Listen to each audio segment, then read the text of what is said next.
So I'm starting to notice a pattern, but I'm still working on that secret project, and so I needed something quick and easy to do this week. And since I teased 2 videos back that I would use the new tiled system for Gdevelop, well, it's not for Gdevelop, it's a third-party app that was used in the making of games like this, and this, and this. And so I'm going to learn how to use tiled, as well as make my own tile sets for this little journey. I'll be using the one that I made previously for heated ice, and I'm going to make my own using a new color palette of like a rocky, grassy type tile set. And just a heads up, I also did some things that you probably see in the thumbnail. I have ADHD and it's pretty bad, so sometimes I just get distracted and do what my brain wants to do because... Whee! But before we get into the video, my name is Helper Wesley, I've made these games, and I make weekly devlogs. So let's start with the ice tile set that I made for a previous prototype. Just like I've done for a lot of the art that I've made, I went to lowspec.com to grab a color palette, and use that to create what you see in front of you now. Each tile I went with a 32x32, I hope, I don't actually know, but I think I went with a 32x32 per tile to make the tiles that you see in front of you. I went with black as the kind of, what do you call that space? The empty space area that the tiles aren't in there. Yeah, you know what I'm talking about. The space under the ground is black. And I typically use black in everything, regardless of whether or not it's in the pack, because black is such a kind of a neutral color that it doesn't really matter.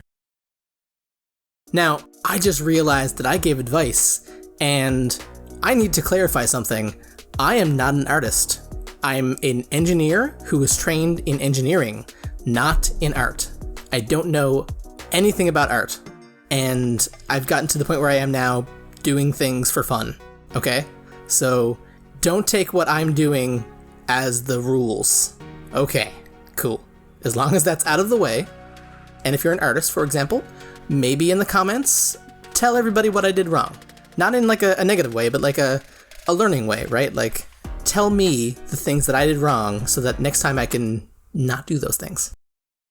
And so for the ice art pack, I went with just balls and plotted them in place, with the lightest ones being on top and the darkest ones being on bottom.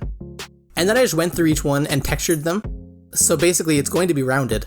So I just grabbed another color from one of the other layers and then used that to apply sort of rounded curves on all of these snowballs to make it look more like snow and less like just circles being thrown onto a screen. The icicles were pretty straightforward. They're just a bunch of triangles and then I just added shading. Not exactly rocket science. I have found that all of this stuff just takes practice more than anything else. If you're not doing it, or if you're doing it for the first time, then all of this stuff just seems like insurmountable. Do you know what I mean? When you see somebody's artwork and it's just amazing. Squirrel! Okay, so this is where my ADHD kind of kicked in and decided to take over. I had finished the tile set basically, and then I was like, hey, snowmen are cool. I don't know why. I don't. My brain just went, hey, let's do it. And off I went. The snowman was just literally 2 circles on top of each other, and then I used another circle to use as a guideline so I knew where the neck would be, and then just shaded along the edges. You see it now. Just remembering that things have a light source, and typically from basically all pixel art that I've seen, the light source will be either directly above or directly above and like off to the side a little bit. Unless you're in a room that has like a specific lighting thing going on, that's going to be the case. And so the carrot on the nose, for example, there's a little bit of lighting on the top, and then the bottom side of the carrot is darkened. And at this resolution, there's not enough pixels to really give it much definition, especially with the color palette that I was using, so I just left it as it was. And when you zoom out, it actually looks pretty good. Twitter seemed to like this one a lot. I guess I should be posting art on Twitter instead of like random junk tweets about my thoughts, but whatever. So now that that tile set is done, and the little snowman has been made for whatever reason, I decided to go out and start on the next one, which is going to be a grassy, rocky type situation. So I went to lowspec.com, again, and found this color palette by, I'm going to butcher this, Metaru PX? Metaru PX? But I took this color palette and used that as a base to work with. I again went for the 32 by 32 size tile, and basically I tend to start with the base, the bottom tile in the tile set. It kind of gives me an idea of where I'm going with it. So for this one I wanted like rocks to be underground, and then on top of that having the grass layer. Rocks I find are pretty simple. I start by mirroring the image and throwing the basic circles on screen, and that way I know that they'll match with the other side. And then I turn off mirroring to do finer details, but leave the edges alone so that they do match up with the ones when they connect elsewhere. And for the rocks that I'm doing, it's literally just cutting out random parts of the rocks to make sort of jagged formations, while making sure that it looks natural and not forced. I made the rocks, added some shading to the top of them. Not that they actually get light, but for some reason we do this thing where things, even though they're underground, get light sources on them.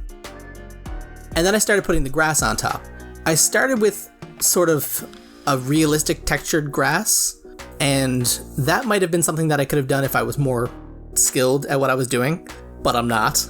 So I ended up throwing that out and going for the same circle blotchy thing that I did with the snow, except instead of using curves to texture it, I used straight lines.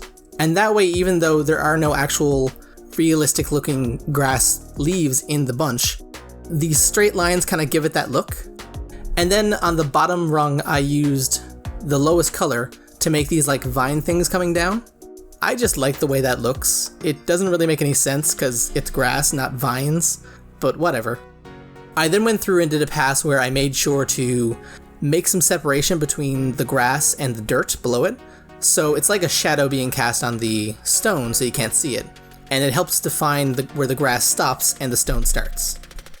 And ta-da! That's the bottom tile done. However, squirrel! Yeah, squirrel happened again. I don't know what it is about cherry blossom trees, but I really like the way they look. There's just something so out of place, but kind of beautiful about them. Everything else is green, and then there's this, boom, pink tree. So I started using just one color to make the shape, the outline of the tree, throwing up a full circle for each branch, and then going back with the circle tool to erase the branches to thin them out. Again, disclaimer, not an artist. If there's something wrong, please point it out. I am 100% okay with being criticized. Without criticism, I'll have no idea what I did wrong, and I'll just do it again. So if you see something done wrong, please just let me know, okay? So my first attempt at the tree was just bad. I tried to throw up a bunch of circles on there and then just quickly copy and paste the same circles over on top of each other with like some color changes, and in my head I thought it was gonna work, but it really just did not. And so I went off and looked up a reference. And in my little jot notes, I decided to make this really clever joke about how I'd go to black screen and then you couldn't see, but I was looking at the reference because I wasn't confident that I wouldn't get, sued. But that joke just didn't make any sense. So back from looking at the reference, I tried another time and failed. But then I went through and tried another go at it where I, after shading the tree and all that stuff, which I'm glossing over, but it does take time, I threw up bunches of the colors with the dark one on bottom, the middle one in the middle, and then the lighter one on top, and then used the jumble tool to jumble them around, which I was doing in some previous tries, but I think the problem was I was just throwing the jumble tool on top of the whole thing and hoping it would just come up with something cool, whereas using the jumble tool in this smaller context kind of helps me kind of better manually adjust what I want. I don't know if that's what a cherry tree really looks like, but I think it looks good. I wasn't totally sold on the idea though. The people in the Discord and on Twitter and so on, they liked it a lot, and I think it looks nice, but it still doesn't quite look as good as it could have been. But at this point, my little squirrel thing ran out, and I was able to focus again on the tile set. Getting back into it, I started on the side tile, where it was just going to be rocks. So basically I did what I did for the bottom, but I did it sideways. So the shading is kind of on the top part of the rocks. And so because I'm lazy, I personally grab the opposite end of what I'm working with and bring that down to use as the corner. And so once you have that in place, it's really just a matter of filling in the gap in between and making sure it makes sense between the two. And so what I did for this was bring the grass up, partway up onto the tile, and then have the grass kind of go in around the rocks. And so you can see it kind of pinching around the rocks. And I think this looks nice. But after doing this, I realized that I made the rocks in the walls much bigger than the rocks in the ground, and it's really bugging me, but at the same time, I've only got a limited amount of time to get this done, so I left that alone. And for the upper tile, I basically did the same thing again. I literally copied and pasted from the side and flipped it over to be upside down. But to make it different and seem different, I made it darker first off because it's going to be the underbelly of tile sets, and so it's not going to get a lot of light. But I used the roots from the tree that I just made. So now apparently that tree is canon with the whole tile set. I used the roots from the tree as sort of dangly bits the same way that I used the icicles from the Ice Cave tile set. Now you don't necessarily need to have things dangling from the top part of your tile set, but I just think it looks nice. This is the final product. I don't know why I put a background in it, but this is the final product, and this is the tile set I'm going to use in Tiled. That's right, we're finally getting back to Tiled, the thing that I set out to do in the first place. But art takes a lot of time, so that took up the majority of my day, and this Tiled thing took an hour. Tiled is actually really simple to use. It's basically what I expected it would be like to use a tile-based system in an engine that had a tile-based system in it. Oh, you know what? It feels like those old games where you'd make a level for Age of Empires, if any of you are old enough to remember the early Age of Empire games. It feels like that. So literally all you need to do with Tiled, after me going through the tutorial and learning about it online, all you need to do is start a new map, pick the size you're going to need, load in your tile set, hope it doesn't break. Anyhow, I don't know why that happened, but the ice one didn't want to work for some reason, but we've got the tree grassy one, so we'll go with that. So new map, size, load in tile set, put your tiles in place, and then make sure that your tile set is embedded in your map. It's a checkmark that should be checkmarked off to begin with, but for me it wasn't. So check that checkbox, and then export it as a JSON file.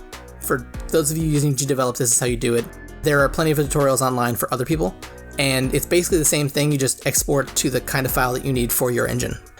But for Gdevelop, you export to a JSON file, and then export the whole thing as an image, or an atlas, as they want to call it for some reason, and then go into Gdevelop, create a tilemap object, and then literally just plug those two in. The JSON file with your tilemap embedded into it, because otherwise you have to do some other steps and things and it's just pain in the butt. So make sure that's embedded into your JSON file, and then the atlas, which is just a PNG file that you basically saved earlier. And then you just plop it in place, put platforms down as walls and ceilings and things, and then make sure that at the beginning of the scene you hide those, because otherwise they'll see your little platform things. And that's it, really. Oh right, you need to give your player platform controls. Yeah, okay. Now, that's it. So yeah, all of that work just to get this little snowman walking around in this little tiny room under a cherry tree, which would actually make a pretty good thumbnail. Anyway, if you enjoyed this video, maybe click on that subscribe button. And if you wanted to talk to me personally, the link to our Discord is down below. It's called the Game Dev Fireside, and it's a pretty chill place to hang out and talk game dev. And if you decide to click on that link, then I'll see you there.